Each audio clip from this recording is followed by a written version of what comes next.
NCI ನ್ಯೂಸ್ಗೆ ಸ್ವಾಗತ. ನಾನು ನಿಮ್ಮ PH ನಾಯ್ಕೋಡಿ.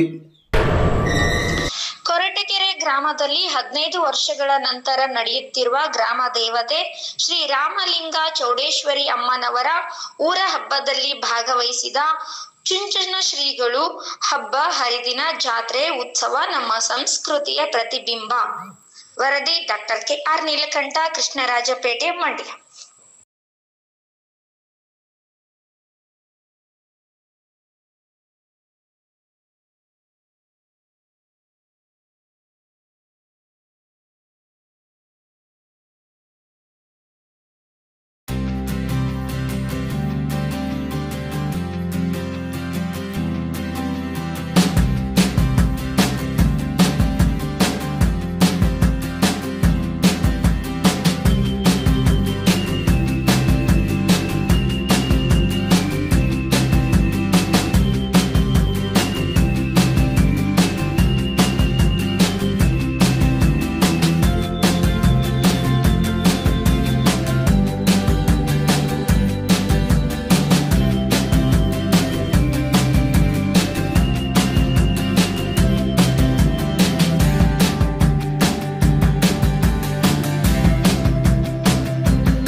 ಕೋವಿಡ್ ಮುಕ್ತ ಆಯ್ತು.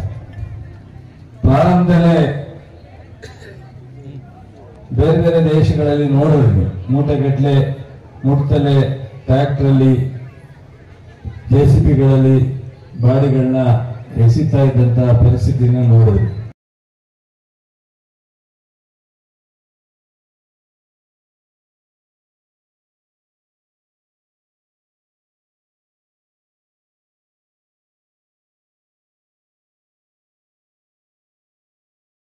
ಬೀಜವನ್ನು ನೆಡ್ತಾ ಇದೀವಿ ಅಂತ ಹೇಳಿದ್ರು. ಇದು ಒಂದು ಮಾತು. ಹೀಗೆ ಕಾಲ ಹೊರಡ್ತು. ಒಂದು ವರ್ಷ ಆಯ್ತು. ಪೂಜ್ಯ ಗುರುಗಳು ಮೈಸೂರು ಹೋಗ್ಲಿಕ್ಕೆ ಅಂತ ರಾಮನಗರಕ್ಕೆ ಬಂದ್ರು. ಆಗ ಏನ್ ಮಾಡಿದ್ರು, ಸಿದ್ದೇಶ್ವರ ಸ್ವಾಮಿಗಳು ಹೊಸದಾಗಿ ಬಿಟ್ಟಿದ್ದಂತ ತೆಂಗಿನ ಕಾಯಿಗಳನ್ನ ದೊಡ್ಡದಾಗಿ ಗುಡ್ಡೆ ಮಾಡಿ ತುಂಬಾ ನಗ್ತಾ ಇದ್ರು. ದೊಡ್ಡ ಗುರುಗಳು ಕೇಳಿದ್ರು, ಏನು ಸಿದ್ದೇಶ್ವರ ಸ್ವಾಮಿಗಳು ತುಂಬಾ ಖುಷಿಯಾಗಿದ್ದೀರಿ ಅಂತ ಕೇಳಿದ್ರೆ, ನೋಡಿದ್ರೆ ಎಷ್ಟೊಂದು ಫಲ ಬಿಟ್ಟುಬಿಟ್ಟಿದೆ ನಮ್ಮ ಮರಗಳು ಅಂತ ಹೇಳಿದ್ರಂತೆ. ಮತ್ತೆ ಹೋದ ವರ್ಷ ಅಳ್ತಾ ಇದ್ರಿ, ಈ ವರ್ಷ ಇಷ್ಟೊಂದು ಬಿಟ್ಬಿಡಿ ಅಂತ ನಗ್ತಾ ಇದ್ರಿ. ಮಠ ಭಕ್ತರು ಬಂದು ಕೇಳಿದಾಗ ಇಲ್ಲ ಅನ್ಬಾರ್ದು.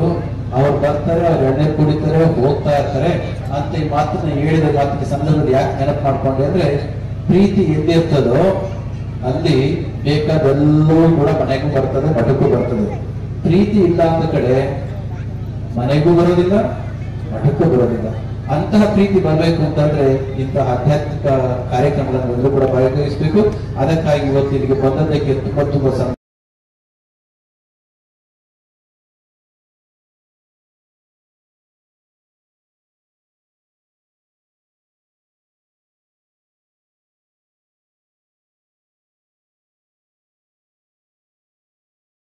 ಆರ್ಥಿಕ ಮಹಾಶಯರ ಮಾಧ್ಯಮ ಸ್ನೇಹಿತರೆ,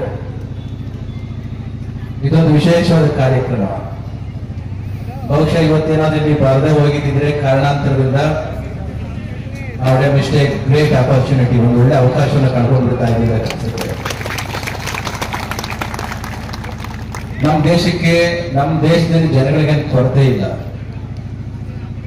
ಚೈನಾವನ್ನ ಮೀರಿಸಿ ಈಗಾಗಲೇ ನಂಬರ್ 1 ಪಾಪ್ಯುಲೇಟೆಡ್ ಕಂಟ್ರಿ ಅಂತ ಆಗೋಗಿದೆ. ಹೌದಾ? ಜಗತ್ತಿನ ಬಹುದೊಡ್ಡ ಜನಸಂಖ್ಯೆ ಉಳ್ಳಂತ ದೇಶ ಅಂತ ಈಗಾಗಲೇ 146 ಕೋಟಿನ, ನಮಗೆ ಸ್ವಾತಂತ್ರ್ಯ ಬಂದಾಗ 33 ಕೋಟಿ, ಈಗ 146 ಕೋಟಿ. ಅದರ ಜೊತೆಯಲ್ಲಿಯೇ ಆಧುನಿಕವಾಗಿರ್ತಕ್ಕಂಥ ಆರ್ಥಿಕತೆಯು ಕೂಡ ಡೆವಲಪ್ ಆಗ್ತಾ ಇದೆ. ಕಳೆದ ವಾರ 2 ಸ್ಟ್ಯಾಟಿಸ್ಟಿಕ್ಸ್ ನ ರಿಲೀಸ್ ಮಾಡಿದೆ ಅಂತಾರಾಷ್ಟ್ರೀಯ ಮಟ್ಟದಲ್ಲಿ. ನೀವು ನೋಡಿರ್ಬೋದು, ನಮ್ಮ ದೇಶದ ಜನಸಂಖ್ಯೆ 146 ಕೋಟಿ. ಅಭಿವೃದ್ಧಿ ಮತ್ತು ಆರ್ಥಿಕತೆಯ ದೃಷ್ಟಿಯಿಂದ ನಮ್ಮ ದೇಶ ಜಗತ್ತಿನಲ್ಲಿ 4ನೇ ಅತಿ ದೊಡ್ಡ ಎಕಾನಮಿ ಹೊಂದಿರತಕ್ಕಂಥ ದೇಶ. 4th biggest world economy country ಅಂತ ನಮ್ಮ ದೇಶ ಇದೆ. ಅದಕ್ಕೋಸ್ಕರ ಸಂತೋಷ ಪಡಬೇಕು. ಯಾಕೆ ಮಾತನ್ನು ಹೇಳ್ತಿದ್ದೇನೆ ಅಂದ್ರೆ, ಆಧ್ಯಾತ್ಮಿಕ ಕಾರ್ಯಕ್ರಮದಲ್ಲಿ ಈ ಮಾತು ಯಾಕೆ ಅಂದ್ರೆ, ಜನಗಳಿಗೇನು ಕಡಿಮೆ ಇಲ್ಲ ನಮ್ಮ ದೇಶದಲ್ಲಿ.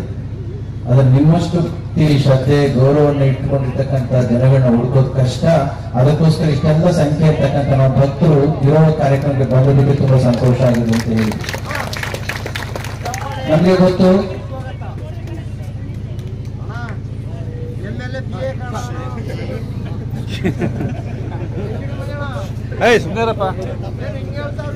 ನಂತರದಲ್ಲಿ ಕಾರ್ಯಕ್ರಮ ಮುಂದುವರಿಯುತ್ತೆ. ಪೂಜ್ಯ ಸ್ವಾಮಿಗಳೆಲ್ಲರೂ ಕೂಡ ಇರ್ತಾರೆ. ಇವತ್ತು ಹಬ್ಬ ಮಾಡ್ತಾ ಇದ್ದೇವೆ, ಹೌದಾ? ಮನೆ ಬರ್ತೀನಿ ಸುಂದರ ಊಟಕ್ಕೆ, ಏನಪ್ಪ ಸ್ವಾಮೀಜಿ ಸುಂದರ ಅಂತ ತನಕ. ಪೂಜ್ಯಗಳು ಡಾಕ್ಟರ್ ಬಾಲ ಗಂಗಾಧರ ಮಹಾಸ್ವಾಮಿಗಳಿದ್ದ ಕಾಲದಲ್ಲಿ ನಮ್ಮ ಈ ಭಾಗದ ಎಲ್ಲ ಪ್ರವಾಸವನ್ನು ಮಾಡ್ತಾ ಇದ್ದ ದಿನಗಳಲ್ಲಿ ದೊಡ್ಡ ಗುರುಗಳ ಜೊತೆಯಲ್ಲಿ ನಾನು ಕೂಡ ಈ ಎಲ್ಲ ಭಾಗಕ್ಕೆ ಬಂದದನ್ನು ನೆನಪುಂಟು.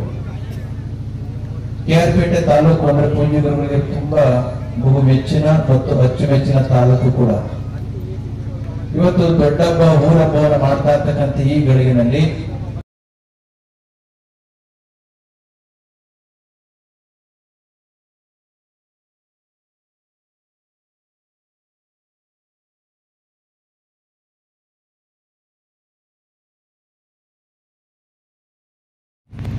ಹೌದಾ?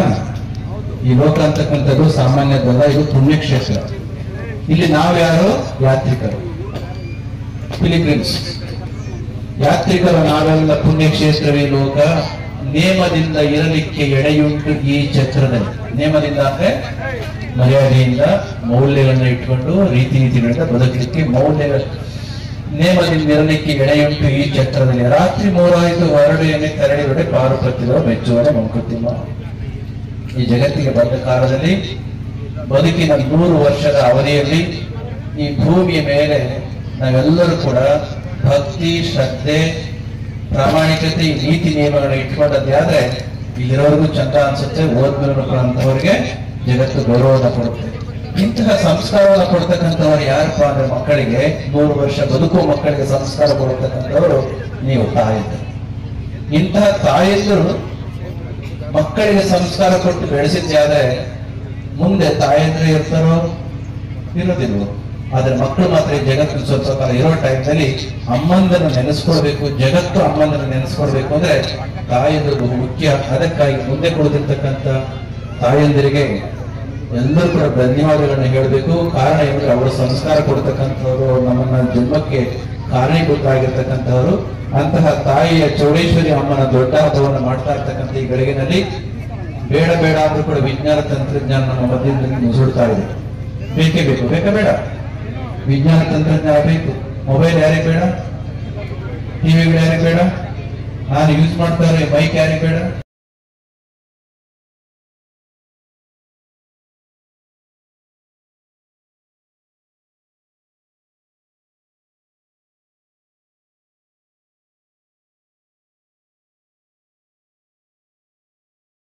ನಾವು ಈ ರಾಜ್ಯದ ಯಾವುದೇ ಕ್ಷೇತ್ರದಲ್ಲಿ, ಯಾವುದೇ ತಾಲೂಕಿನಲ್ಲಿ ಆಗದಂಗೆ ನೋಡ್ಕೊಳ್ತಕ್ಕಂಥ ಕೆಲಸವನ್ನ ನಾನು ಕೃಷಿ ಸಚಿವನಾಗಿ ನಿಮ್ಮೆಲ್ಲರ ಆಶೀರ್ವಾದದಿಂದ ಈ ಜಿಲ್ಲೆ ಜನರ ಆಶೀರ್ವಾದದಿಂದ ಮಾಡಿದೆ. ಅದೇ ರೀತಿ ಅನೇಕ ಒಳ್ಳೊಳ್ಳೆ ಕಾರ್ಯಕ್ರಮವನ್ನು ಸಹ ಕೊಟ್ಟಿದ್ದೀವಿ. ಮುಂದೆನೂ ಸಹ ಇರ್ತಕ್ಕಂಥ ಅವಧಿನಲ್ಲಿ ನಮ್ಮ ಶಕ್ತಿ ಮೀರಿ ಈ ನಾಡಿನ ಅಭಿವೃದ್ಧಿಗೆ ಆ ತಾಯಿ ಚೌಡೇಶ್ವರಿ ಕೃಪೆಯಿಂದ ಕೆಲಸವನ್ನ ಮಾಡ್ತೀವಿ. ಈ ನಾಡಿನ ಜನರ ಕಲ್ಯಾಣಕ್ಕೋಸ್ಕರ ನಾವು ದುಡಿತೀವಿ ಅನ್ನೋದನ್ನ ಈ ಸಂದರ್ಭದಲ್ಲಿ ಹೇಳಿ, ಇವತ್ತು ಕಿಕ್ಕೇರಿ ಒಂದು ಬಹಳ ಸಂಸ್ಕಾರ ಇರ್ತಕ್ಕಂಥ ತಾಲೂಕು. ಹಿಂದೆ ಆಡಳಿತ ಮಾಡಿದವರು ಸಹ ಅನೇಕರು ಅವ್ರದೇ ಆದ ರೀತಿಯಲ್ಲಿ ಈ ಜಿಲ್ಲೆಯ ತಾಲೂಕಿನ ಗೌರವವನ್ನು ಎತ್ತಿಡಿದ್ದಾರೆ. ಹಾಗಾಗಿ ಕೇರ್ಪೇಟೆ, ಹಾಗಾಗಿ ಮಂಡ್ಯ ಜಿಲ್ಲೆಗೆ ಒಂದು ಇತಿಹಾಸವಿದೆ. ಹಾಗಾಗಿ ಆ ಇತಿಹಾಸ ಮತ್ತೆ ಮುಂದುವರಿಬೇಕು. ಈ ಜಿಲ್ಲೆಯ ಗೌರವವನ್ನ ನಾವೆಲ್ಲರೂ ಉಳಿಸ್ಬೇಕು. ಆ ರೀತಿ ಆ ತಾಯಿ ನಿಮಗೆ ಶಕ್ತಿ ಕೊಡ್ಲಿ.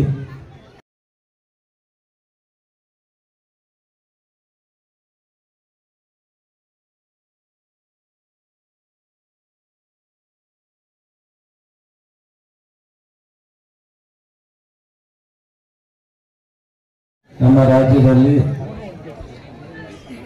ಒಂದು ರೀತಿ ತಮ್ಮ ಸ್ವಂತ ಮನೆಯ ಅಭಿವೃದ್ಧಿಯ ಯಾವುದೇ ಹಬ್ಬ ಅಥವಾ ಮದುವೆ ಕಾರ್ಯಕ್ರಮಕ್ಕಿಂತ ಹೆಚ್ಚು ಹರ್ಷದಿಂದ ಇಡೀ ಗ್ರಾಮ ಒಟ್ಟಿಗೆ ನಿಂತು ಮಾಡತಕ್ಕಂಥದ್ದು ವಿಶೇಷವಾದಂತಹ ಒಂದು ಅವಕಾಶಗಳು. ಬೇರೆ ಯಾವುದೇ ಸಂದರ್ಭದಲ್ಲಿ ಭಿನ್ನಾಭಿಪ್ರಾಯ ಇದ್ರೂ ಇಂಥ ಹಬ್ಬಗಳಲ್ಲಿ ಎಲ್ಲರೂ ಒಟ್ಟಿಗೆ ನಿಂತು ಆ ಮಾತೆಯ ಚೌಡೇಶ್ವರಿ ತಾಯಿಯ ಪೂಜೆಯನ್ನ ನೆರವೇರಿಸತಕ್ಕಂಥ ಕಾರ್ಯಕ್ರಮವನ್ನ ಮಾಡಿದೆ. ಅದರಲ್ಲಿ ಬಹುಶಃ ಈ ಗ್ರಾಮದ ರಾಜೇಶು ಸಹ ಎಲ್ಲ ಸ್ನೇಹಿತರುಗಳ ಸಹಕಾರದಿಂದ ಹೆಚ್ಚು ಒಂದು ಪ್ರಯತ್ನವನ್ನು ಮಾಡಿದ್ದಾರೆ ಅಂತ ಹೇಳ್ತಿದ್ರು. ಹಾಗೆಯೇ ಈ ಗ್ರಾಮದ ಎಲ್ಲರೂ ಸಹ ಸಕ್ರಿಯವಾಗಿ ಕೈ ಜೋಡಿಸಿದ್ದಾರೆ. ರಾಜಶೇಖರ್ ಕೇರ್ಪೇಟೆಯಲ್ಲಿ ಇದೇ ಅವರು ಕಮಿಟಿ ಅಧ್ಯಕ್ಷರು. ಹಾಗೆ ಒಬ್ಬರಿಗೊಬ್ಬರು ಸೇರಿದಾಗಲೇ ಇಷ್ಟೊಂದು ವಿಜೃಂಭಣೆಯಿಂದ ಆಗ್ಲಿಕ್ಕೆ ಸಾಧ್ಯ ಆಗುತ್ತೆ. ಯಾರೇ ಒಬ್ಬರು ಇಂಥ ಕಾರ್ಯವನ್ನು ಮಾಡ್ಲಿಕ್ಕೆ ಸಾಧ್ಯ ಆಗುತ್ತೆ. ಮಾಡುವಂಥವ್ರು ಎಲ್ಲರೂ ಒಟ್ಟಿಗೆ ಕರ್ಕೊಂಡು ಹೋಗ್ಬೇಕು, ಎಲ್ಲರೂ ಒಟ್ಟಿಗೆ ಕೈ ಜೋಡಿಸ್ಬೇಕು. ಈ ಗ್ರಾಮದಲ್ಲಿ ಬಹಳ ಹಿಂದುಳಿದ ವರ್ಗದ ಜನರೇ ಹೆಚ್ಚಿದ್ದಾರೆ ಅನ್ನೋದನ್ನ ನಾನು ಹೇಳಿದೆ. ಹಾಗಾಗಿ ಇವತ್ತು ನಮ್ಮ ದೇಶದಲ್ಲಿ ಯಾಕೆ ಇನ್ನೂ ಈ ನೆಲದ ಒಂದಷ್ಟು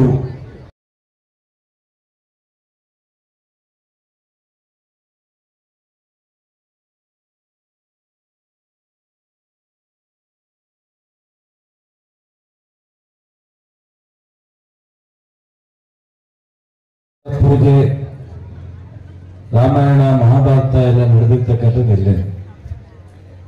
ಶಿವ ನೆಲೆಸಿ ನಾರಾಯಣ ಶಿವ ಇವೆಲ್ಲ ಇಲ್ಲಿ ಓಡಾಡಿದಂತ ನೆಲ ಇದೆ. ಹಾಗಾಗಿ ಒಂದಷ್ಟು ಈಗ ಒಬ್ಬರನ್ನೊಬ್ಬರು ದ್ವೇಷ ಮಾಡೋದು, ಸ್ವಲ್ಪ ಬೆಳಗ್ಗೆ ಇದ್ರೆ ಒಳ್ಳೇದಕ್ಕಿಂತ ಕೆಟ್ಟದ ಯೋಚನೆ ಮಾಡೋದು ಒಂದಷ್ಟು ಇದ್ರೂ ಇನ್ನೂ ಒಂದಷ್ಟು ಒಳ್ಳೆಯದನ್ನ ಯೋಚನೆ ಮಾಡತಕ್ಕಂಥ ಜನ ಇದ್ದಾರೆ. ಅದಕ್ಕೋಸ್ಕರ ಒಂದಷ್ಟು ಒಳ್ಳೆಯದು ನಡೀತಾ ಇದೆ.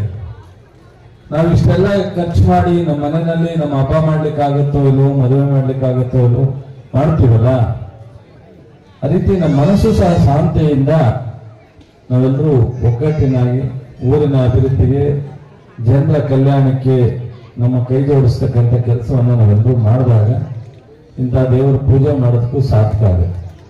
ಇಲ್ಲ ಅಂದ್ರೆ ದೇವರ ಪೂಜೆ ಮಾಡೋದು ಬೆಳಗ್ಗೆ ಎದ್ರೆ ಇನ್ನೊಂದನ್ನ ನಾವು ಕೆಟ್ಟ ದಾರಿಯನ್ನು ತುಣಿತಕ್ಕಂಥದ್ದಾದ್ರೆ ದೇವರ ಪೂಜೆ ಮಾಡೋದು ಸಹ ಏನು ಪ್ರಯೋಜನ ಆಗಲ್ಲ. ಕಳೆದ ಬಾರಿ ಒಳ್ಳೆ ಮಳೆಯಾಗಿ ನಮ್ಮ ಊಹೆಗಿಂತ ಹೆಚ್ಚು ಆಹಾರವನ್ನ ನಾವು ಬೆಳೆದು ನಾವು ಉಪಯೋಗಿಸಿದಲ್ಲದೆ ಹೊರದೇಶಕ್ಕೂ ಸರಬರಾಜು ಮಾಡುವಂತ ಅವಕಾಶ ರೈತರು ಈ ನಾಡಿನ ದೇವರ ಆಶೀರ್ವಾದದಿಂದ ಅವಕಾಶ ಆಯಿತು. ಈ ವರ್ಷ ಯುಗಾದಿ ನಂತರ ಮಳೆ ಬರ್ತಿತ್ತು. ಯುಗಾದಿಗಿಂತ ಮುಂಚಿತವಾಗಿ ಮುಂಗಾರು ಒಳ್ಳೆ ಮಳೆ ಆಗಿ ನಮಗೆ ಬೇಸಿಗೆ ಮಳೆಗಾಲ ಯಾವುದೂ ವ್ಯತ್ಯಾಸನೇ ಗೊತ್ತಿಲ್ಲದೆ ಇರೋ ರೀತಿಯಲ್ಲಿ ಈ ವರ್ಷ ಆಗಿದೆ. ಈ ವರ್ಷ ಪೂರ್ಣ ಪ್ರಮಾಣದಲ್ಲಿ ಒಳ್ಳೆ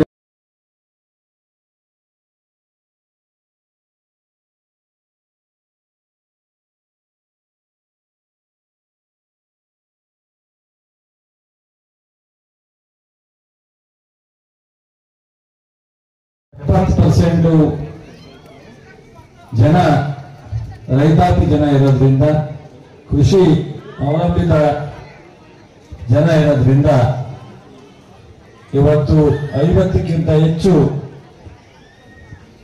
ಭಾಗ ಮಳೆಯ ಆಶ್ರಿತ ಕೃಷಿ ಇರೋದು. ಬಹುಶಃ ಇಷ್ಟೆಲ್ಲ ಕಟ್ಟೆಗಳಿದ್ರೂ ನಾವು ಈ ರಾಜ್ಯದ 50% ಕೃಷಿ ಭೂಮಿ ಮಾತ್ರ ನೀರಾವರಿ ಇರ್ತದೆ. ಉಳಿದಂತ ಎಲ್ಲ 50%ಗಿಂತ ಹೆಚ್ಚು ಮಳೆ ಮೇಲೆ ನಂಬಿಕೆ ಇಟ್ಟು ವ್ಯವಸಾಯವನ್ನು ಮಾಡ್ತಕ್ಕಂಥದ್ದು. ಹಾಗಾಗಿ ನಾವು ದೇವರಲ್ಲಿ ಈ ಪೂಜೆ ಪುನಸ್ಕಾರ ಮಾಡೋದ್ರ ಮೂಲಕ ಟೈಮ್ನಲ್ಲಿ ಮಳೆ ಬೆಳೆ ಆಗುವಪ್ಪ ನಿನ್ನ ಆಶೀರ್ವಾದದಿಂದ ಅಂತ ಹೇಳಿ ನಾವೆಲ್ಲರೂ ಸಹ ಕೇಳ್ಕೊಂಡಾಗ ಮಾತ್ರ ಇದೆಲ್ಲ ನಾವು ಸುಭಿಕ್ಷವಾಗಿ ನೋಡ್ಲಿಕ್ಕೆ ಸಾಧ್ಯ ಆಗುತ್ತೆ. ನಮ್ಮ ಸರ್ಕಾರ ಬಂದ ಮೇಲೆ ಬಹುಶಃ ನಾವು 5 ಗ್ಯಾರಂಟಿ ಕೊಟ್ಟದ್ದು ಅನೇಕ ವರ್ಷಗಳ ಸಮಸ್ಯೆಯನ್ನ ಜನ ಎದುರಿಸಿದಾಗ ಕನಿಷ್ಠ ಪ್ರಮಾಣದಲ್ಲಿ ಅವರಿಗೆ ಪ್ರತಿ ಮನೆಗೆ 2,000, ಪ್ರತಿಯೊಬ್ಬರಿಗೆ 10 kg, ಪ್ರತಿ ಮನೆ ಕರೆಂಟ್ ಫ್ರೀ,